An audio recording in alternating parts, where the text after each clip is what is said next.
Welcome to my YouTube channel knowledge कड्डा channel पर आप सभी का स्वागत है। और आप आज जिस टॉपिक की बात करें वो हाइड्रोसिपलस। हाइड्रोसिपलस मैंने पहले आपको बता दिया कि किस टाइप से है ये हाइड्रोसिपलस। जो सेसब का सीक्रेशन अधिक हो जाता है उस इसमें वो हेड सर्कमफ्रेंस बढ़ने के कारण होता है। और आप प्लेलिस्ट में जाकर एक बार चेक कर ले, उस क्लास को ले लें अच्छे से और भी समझ लें। चलो आज बात करते हैं हाइड्रोसिपलस। हाइड्रोसिपलस accumulation of the fluid CSF in brain। CSF में क्या होता है, इसमें हाइड्रोसिपलस में accumulation of the CSF in brain के अंदर CSF का अधिक सीक्रेशन या अधिक क्वांटिटी हो जाती है, जिसके कारण हाइड्रोसिपलस कंडीशन डेवलप होती है। CSF पढ़ लेते हैं एक बार फिर से। नोट ये कुछ पॉइंट है नॉर्मल, उनको बता दिया मैंने। CSF present in the brain में होएगा और कहाँ होएगा, that is the call lymph of the CNS production. CSF का प्रोडक्शन कौन करता है, choroid plexus. Rate of the production 0.5 ml और 30 ml पर आवर। 0.5 ml तो पर मिनट होता है और 30 ml पर आवर। तो CSF का सीक्रेशन कितना हो गया, 500 से 720 ml per day. Pressure of the CSF का प्रेशर कितना होता है, 10 से 12 cmH2O। कौन सी कंडीशन में, सुपाइन पोजीशन में। और 30 cmH2O कौन सी, स्टेट पोजीशन में। 1 mm ऑफ Hg 1.359 cmH2O के बराबर होता है और 1 mm ऑफ Hg 13.6 mmH2O। ये कुछ क्वांटिटी है, आप अच्छे से कभी कभी क्वेश्चन पूछ लेते हैं इनके बारे में, वो बता दिए। CSF का अमाउंट कितना होता है, 120 ml।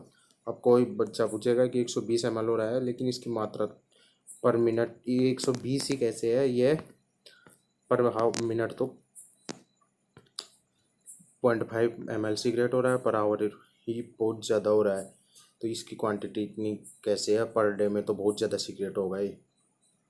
तो मैं बता दूं कि आप जितना सिगरेट होगा उतना अब्जॉर्ब हो जाता है।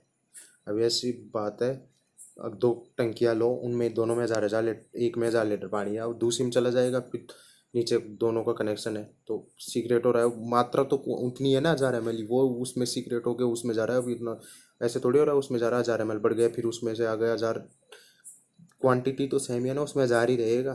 भले पानी उसमें से इसमें आ जाए, इसमें से पहले टंकी में से दूसरी में चल जाए। तो इस टाइप से है, अब्जॉर्प्शन हो जाता है उसका, जितना बढ़ता है उतना ही। क्वांटिटी 120 ml ही होती है इसकी बस।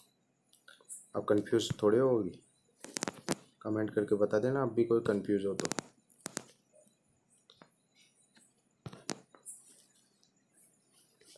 इंट्राक्रैनियल प्रेशर कितना होता है, 5 to 15 mm of Hg। CSF का अब्जॉर्प्शन कहाँ होता है, सबार्कनोइड स्पेस में, सबार्कनोइड विलाई के द्वारा। CSF का फ्लो, कोरोइड प्लेक्सस में CSF का मेन पॉइंटर, CSF का सीक्रेट प्रोडक्शन होता है कोरोइड प्लेक्सस में। सेकंड वेंट्रिकल से थर्ड वेंट्रिकल किसके द्वारा, इंट्रावेंट्रिकुलर फोरामेन के द्वारा। फिर सेकंड वेंट्रिकल से थर्ड वेंट्रिकल से फोर्थ वेंट्रिकल सेरेब्रल एब्ड्यूसेंट या एब्ड्यूसेंट ऑफ सिल्विस। फिर फोर्थ वेंट्रिकल से सेंट्रल कैनाल और 4 टाइप में चला जाता है, 4 प्रोसेस में अब्जॉर्प्शन के लिए बोर्ड। तो पहला central canal, second medial aperture जिसको फोरामेन ऑफ मैगेंडी बोलते हैं, और 2 लेटरल अपर्चर। इसमें कंफ्यूज मत ना, मैगेंडी किसको, लस्का किसको बोलते हैं। Magendie median aperture MM, lateral aperture L, Luschka, foramen of Luschka. फिर सबार्कनोइड स्पेस, सबार्कनोइड स्पेस से सबार्कनोइड विलाई के द्वारा अब्जॉर्ब हो जाता है। तो फ्लो है, फ्लो अच्छे से पढ़ लेना, CSF का इम्पोर्टेंट है, कोई इतनी ज़्यादा परेशानी है नहीं। सेकंड वेंट्रिकल से थर्ड वेंट्रिकल किसके द्वारा, इंटरवेंट्रिकुलर फोरामेन के द्वारा। थर्ड वेंट्रिकल से फोर्थ वेंट्रिकल सेरेब्रल एब्ड्यूसेंट ऑफ सिल्विस। और फिर फोर्थ प्रोसेस में सेंट्रल कैनाल, मीडियन अपर्चर और 2 लेटरल अपर्चर में चला जाता है। फिर सेरेब्रल सबार्कनोइड स्पेस में आ जाता है और फिर सबार्कनोइड विलाई के द्वारा अब्जॉर्ब किया जाता है। अब इसके कोज क्यों होता है, कैसे होता है, 2 प्रकार के कोज है, कंजेनाइटल कोज और सेकंड एक्वायर्ड कोज। कंजेनाइटल बिफोर बर्थ के द्वारा और एक्वायर्ड बर्थ के बाद में आएगा। तो पहला है कंजेनाइटल में maternal infection, toxoplasmosis, rubella, cytomegalovirus और herpes simplex. Second congenital tumour. Third congenital brain malformation. Congenital brain malformation में कंडीशन है दो तीन थे टाइप से, वो पढ़ते हैं पहले। Arnold-child syndrome. आर्नोल्ड-चाइल्ड सिंड्रोम में क्या होता है, ब्रेन सेरिबेलम और ब्रेन स्टेम का क्या हो जाती है, हर्निएटेड हो जाती है। सेरिबेलम और ब्रेन स्टेम हर्निएटेड हो के स्पाइनल कॉर्ड में चली जाती है, किसके द्वारा, फोरामेन मैग्नम के द्वारा। और ये कौन से टाइप का हाइड्रोसेफेलस कोज करता है, non communicable. Hydrocephalus two type का होता है, कम्युनिकेबल और नॉन कम्युनिकेबल। आपको बता दिया, पहले बता दिया तो पहले क्लास में, इसमें बताऊंगा, आगे पढ़ लेंगे। कम्युनिकेटिंग में होता है जिसमें एब्जॉर्प्शन सिक्रेशन डिस्टर्ब हो जाता है, और नॉन कम्युनिकेटिंग में एब्जॉर्प्शन सिक्रेशन सही होता है लेकिन कुछ ब्लॉकेज आ जाते हैं बॉडी में, जिसके कारण हाइड्रोसेफेलस की कंडीशन होती है। तो इसमें कौन सी that cause is the non communicating hydrocephalus, क्योंकि ये सब का ब्लॉकेज हो रहे हैं। क्यों ब्लॉकेज, किसके द्वारा, ब्रेन स्टेम और सेरिबेलम किसमें चल जाती है, स्पाइनल कॉर्ड में, किसके द्वारा, फोरामेन मैग्नम। फोरामेन मैग्नम क्या होता है, बेस ऑफ द स्कल कौन सा होता है, ओसिपिटल, वहाँ प्रेजेंट होता है फोरामेन मैग्नम, और जहाँ से स्पाइनल कॉर्ड पास होती है। पहला आर्नोल्ड-चाइल्ड सिंड्रोम हो गया कंजेनाइटल ब्रेन मालफॉर्मेशन। सेकंड है डैंडी-वाल्कर सिंड्रोम। डैंडी-वाल्कर सिंड्रोम में सिस्ट फॉर्मेशन हो जाता है, कौन से, फोर्थ वेंट्रिकल में। सिस्ट का फॉर्मेशन हो जाएगा तो ब्लॉकेज आएंगे, तो narrowing of the foramen Magendie and Luschka, जिसको ब्लॉकेज आ जाएंगे, जिससे सीएसएफ का सीक्रेशन ब्लॉक हो जाएगा और हाइड्रोसेफेलस की कंडीशन आ जाएगी। थर्ड टाइप है stenosis of the cerebral aqueduct. Stenosis हो जाएगी, स्टेनोसिस वर्ड कहीं भी आ जाएगी, वहाँ नैरोइंग हो रहा है, नैरोइंग हो जाएगी तो blockage of the CSF absorption, okay, non communicating hydrocephalus. Second type है एक्वायर्ड। पहला पढ़ लिया कंजेनाइटल को, इसमें का पहला कंजेनाइटल ट्यूमर पढ़ लिया, मैटरनल इन्फेक्शन और congenital brain malformation. Congenital brain malformation में पहला आर्नोल्ड-चाइल्ड सिंड्रोम पढ़ लिया। आर्नोल्ड-चाइल्ड सिंड्रोम में ब्रेन स्टेम और सेरिबेलम हर्निएटेड होकर स्पाइनल कॉर्ड में चली जाती है, किसके द्वारा, फोरामेन मैग्नम के द्वारा। फिर सेकंड नंबर पे है डैंडी-वाल्कर सिंड्रोम। डैंडी-वाल्कर सिंड्रोम में सिस्ट का फॉर्मेशन होता है फोर्थ वेंट्रिकल में, जिससे narrowing of the foramen Magendie and Luschka. Third number पे stenosis of the cerebral, stenosis हो जाएगा तो नैरोइंग हो जाएगी, और नैरोइंग हो जाएगी सेरेब्रल एक्वेडक्ट तो ब्लॉकेज हो जाएगा सेप्स ऑफ एब्जॉर्प्शन। अच्छे, आज खूब शेयर करवा रहा है, शेयर हो रहा है। सेकेंड नंबर पे एक्वायर्ड। एक्वायर्ड में पहला है मैगेंडिस एंड एंसेफेलिस। मेनिंजाइटिस क्या होता है, इन्फ्लामेशन ऑफ द मेनिंजेस, और encephalitis inflammation of the brain parenchyma. और सेकंड नंबर पे है ब्रेन ट्यूमर में कौन सा है, मेडुलोब्लास्टोमा, दैट है most common tumour. Medulloblastoma most common tumour होता है चिल्ड्रन में, जो कहाँ से स्टार्ट होता है, सेरिबेलम से।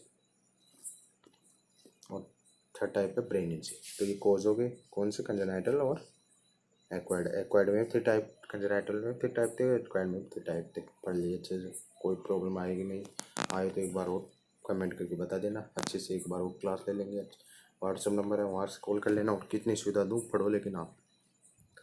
Types of the hydrocephalus, communicating और नॉन कम्युनिकेटिंग। कम्युनिकेटिंग में क्या होता है, इनबैलेंस हो जाएगा चीज़ों का प्रोडक्शन ऑब्जॉर्प्शन, ब्लॉकेज नहीं होते इसमें, और इसमें ब्लॉकेज होते हैं। Most common blockage cerebral aqueduct में होता है। ये 2 टाइप हो गए। फिर है क्लिनिकल मालफॉर्मेशन। क्लिनिकल मैनिफेस्टेशन में फिजिकल असेसमेंट, हेड बड़ा लार्ज हो जाएगा, हाइड्रोसेफेलस हेड सर्कमफ्रेंस बढ़ने के कारण तो हाइड्रोसेफेलस की कंडीशन आती है। मैक्रोसेफेली के कारण ये कंडीशन डेवलप होती है। Head circumference is more than 35 centimetre, तभी तो होता है। बच्चे के फर्स्ट 3 मंथ तक 15 डेज में अगर 1 सेंटीमीटर से अधिक बढ़ रहा है हेड सर्कमफ्रेंस, तो हाइड्रोसेफेलस की कंडीशन होएगी उसमें। Thin wide separated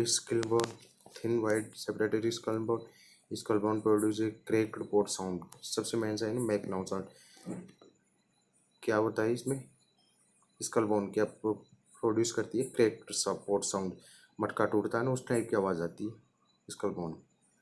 sun setting I, ये भी हाइड्रोसिफिलस की साइन सिम्टम है। बेबी को सेसब का इंक्रीज होएगा तो lower portion of the प्यूपिल, lower portion होता है प्यूपिल का, वो आईलिड्स के द्वारा कवर हो जाएगा, जिसके कारण आई में इसका कलर वाइट कलर का दिखाई देगा। That are condition of the sun setting eyes. तो ये क्लिनिकल मैनिफेस्टेशन हो गए इसके। और दो हैं, बोल्जिंग फोंटेनल और फ्रंटल बोजिंग। बोल्जिंग फोंटेनल, बल्जिंग में यह फोंटेनल होता है, यहाँ पर कुछ नॉर्मल कंडीशन होती है, उसमें तो सॉफ्ट इतना नहीं होता, लेकिन उसमें बहुत ज़्यादा सॉफ्ट होता है, ऐसे अंदर की तरफ कुछ उभरा हुआ सा प्रोट्रूजन निकलता है, इसके कारण बोल्जिंग से फोंटेनल बोलते हैं। फ्रंटल बोजिंग, फ्रंटल बोजिंग में दो आगे की तरफ आइज के ऊपर हेड, फ्रंटल हेड में फ्रंटल बोन होती है ना, वहाँ पर ऐसे उकड़ा सा होता है ना, ऐसे लटके लटके दोनों साइड से ऊंचा ऊंचा हो जाता है, प्रोट्रूजन निकल जाते हैं फ्रंटल हेड की। ये फ्रंटल बोजिंग कंडीशन होती है। चाइल्ड में अर्ली सिम्टम कौन कौन से हैं? इरिटेबिलिटी होगी, लेथार्जी होगी, नोजिया, वोमिटिंग, हेडेक, अटोक्सिया और अवेकिंग। ये सारे नॉर्मल टर्म है, हम अच्छे से आते होंगे इतने, तो नॉर्मल टर्म है, इसमें कोई समझाने वाली बात नहीं है। अटोक्सिया है, इसमें अटोक्सिया में क्या हो जाता है, कोऑर्डिनेशन इम्बैलेंस हो जाता है ब्रेन का। और लेट सिम्टम में हाई श्रिल क्राई, वे भी बहुत ज़्यादा क्राई करता है। डायग्नोसिस MRI करवा लो, CT स्कैन करवा लो। मैनेजमेंट में मेडिकल मैनेजमेंट में that are possible only communicating hydrocephalus. Communicating hydrocephalus होता है ना, उसी में पॉसिबल है मेडिकल मैनेजमेंट। नॉन कम्युनिकेटिंग में ब्लॉकेज होता है, उसमें तो सर्जरी होगी डायरेक्ट। एक्टिनाजोलामाइड, एसिटाजोलामाइड और दूसरी ग्लिसरॉल क्या करते हैं, ये सेसब के सिक्रेशन को, प्रोडक्शन या सिक्रेशन को कम करते हैं। फिर है सर्जिकल मैनेजमेंट में पड़ता है AV शंट, सेकेंड नंबर पे है ventricular parietal shunt. AV shunt में shunt in between ventricular atrial shunt, VA shunt, ventricular lateral ventricle नाम से पता लग रहा है, और राइट वेंट्रिकल के बीच में शंट होता है, उसे वेंट्रिकल एट्रियल शंट, और ventricular peritoneal shunt lateral ventricle और पेरिटोनियम के बीच में होता है, उसे वेंट्रिकुलर पेरिटोनियल शंट बोला जाता है। थर्ड वेंट्रिकल मेकिंग थर्ड वेंट्रिकुलोस्टोम, इसमें थर्ड वेंट्रिकल होता है, वहाँ पर होल बनाया जाता है। तो ये सर्जिकल मैनेजमेंट थी हो गई, VA शंट, VP शंट और थर्ड वेंट्रिकुलोस्टोम। अब है मैनेजमेंट, सर्जरी करवा रहे हैं तो प्री ऑपरेटिव और पोस्ट ऑपरेटिव मैनेजमेंट जरूर आएंगे। प्री ऑपरेटिव मैनेजमेंट में तो शेर को करवा रहा, रुक जा भाई थोड़ी देर तो। प्री ऑपरेटिव मैनेजमेंट में एग मैट्रेस यूज करेंगे, किसको प्रिवेंट करने के लिए, प्रेशर सोर को। और पोस्ट ऑपरेटिव मैनेजमेंट में अनऑपरेटिव, जहाँ से ऑपरेशन मतलब सर्जरी हुई है उस साइड पे नहीं लेटाएंगे बेबी को, अडल्ट को, कोई भी है उसको, प्रिवेंट टू द प्रेशर सोर ऑफ द ऑपरेटिव साइट। अभी शंट के बारे में, when shunt insert intracranial pressure, अगर इंट्राक्रैनियल प्रेशर किसके द्वारा लगाया जाता है, ब्रेन में CSF कौन से फ्लो होते हैं उनके द्वारा लगाया जाता है ना, वो इंट्राक्रैनियल प्रेशर होता है। अगर इंक्रीज हो जाए शंट इंक्रीज, तो बेबी को उस पेशेंट को 15 to 30 डिग्री एलिवेटेड करेंगे। और सेकंड कंडीशन है, जब शंट इंसर्ट कर रहे हैं तो ICP नॉर्मल है तो प्रोवाइड फ्लैट पोजीशन। तो ये आज का टॉपिक एंड हुआ। तो अगर कोई प्रॉब्लम आए तो अच्छे, मेरे को विश्वास है ऐसे तो कोई प्रॉब्लम आएगी नहीं, इतना ईजी टॉपिक है, कोई हार्ड नहीं है इतना। फिर भी कोई प्रॉब्लम आए कमेंट कर देना, आपकी जितना जल्दी हो सके मैं उस प्रॉब्लम को अच्छे से आपको समझा दूँगा। तो थैंक यू दोस्तों। और ये यार वीडियो में बताने वाली बात है नहीं, इस नोट्स एक लड़के ने कॉल करके बोल दिया भैया मैं नोट्स कहाँ से लूँ। अरे भाई डिस्क्रिप्शन में लिंक है, वहाँ से PDF को डाउनलोड कर लो और अच्छे से रीडिंग करो, कोई प्रॉब्लम ही नहीं आएगी आपको। और एक बार फिर से कमेंट कर देना, हमारा टारगेट सेंट्रल गवर्नमेंट में जॉब करने का है। Thank you.